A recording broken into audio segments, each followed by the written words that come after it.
ইরানের আকাশসীমায় ভূপাতিত মার্কিন যুদ্ধবিমানের ক্রুদের উদ্ধারে সফল হয়েছে পেন্টাগন। তবে এই উদ্ধার অভিযান মধ্যপ্রাচ্যের যুদ্ধ পরিস্থিতিকে এক নতুন এবং অত্যন্ত ঝুঁকিপূর্ণ মোড়ে দাঁড় করিয়ে দিয়েছে। স্পেশাল ফোর্সের সদস্যরা ক্রুকে উদ্ধার করলেও ইরানের অভ্যন্তরে তারা এখন ভয়াবহ প্রতিকূলতার সম্মুখীন। একদিকে তেহরানের কঠোর হুঁশিয়ারি, অন্যদিকে সীমান্তের রণক্ষেত্রে সরাসরি সংঘাত। সব মিলিয়ে মার্কিন স্পেশাল ফোর্সের জন্য এই মিশনটি এখন এক অস্তিত্ব রক্ষার লড়াইয়ে পরিণত হয়েছে। রোববার আল জাজিরার এক প্রতিবেদনে জানানো হয়েছে, ইরানে ভূপাতিত F-15 যুদ্ধবিমানের একজন ক্রু সদস্যকে শনাক্ত করা গেলেও এখনও তাকে নিরাপদ স্থানে সরিয়ে নেওয়া সম্ভব হয়নি।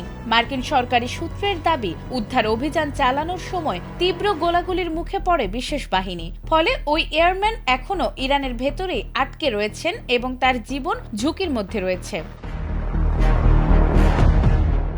এর আগে একই ঘটনায় বিমানের পাইলট ইজেক্ট করে নিরাপদে বের হতে সক্ষম হন বলে জানানো হয়েছে। তাকে উদ্ধারে অভিযান শুরু করে মার্কিন স্পেশাল ফোর্স। তবে এই ঘটনার পরপরই পরিস্থিতি ভিন্ন দিকে মোড় নেয়। ইরানের রাষ্ট্রীয় সংবাদ মাধ্যম তাসনিম নিউজ এজেন্সি দাবি করেছে, পাইলটকে উদ্ধার করতে ব্যর্থ হয়ে বরং তাকে হত্যার চেষ্টা করছে যুক্তরাষ্ট্র। সামরিক সূত্রের বরাতে ইরান জানিয়েছে, সম্ভাব্য অবস্থান সন্দেহে কোহগিলুয়েহ ও বয়ের আহমদ প্রদেশের বিভিন্ন স্থানে মার্কিন বাহিনী বিমান হামলা চালিয়েছে। এছাড়া নিখোঁজ আরেকজন ক্রু সদস্যকে খুঁজে না পেয়ে বিভিন্ন স্থানে বোমা হামলা চালানো হচ্ছে বলেও অভিযোগ তোলে ইরানি পক্ষ।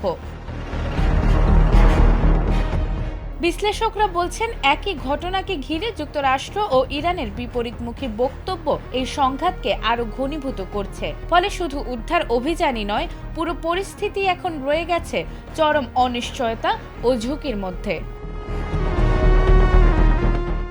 নাজমুন নাহার জান্নাত, ATN বাংলা।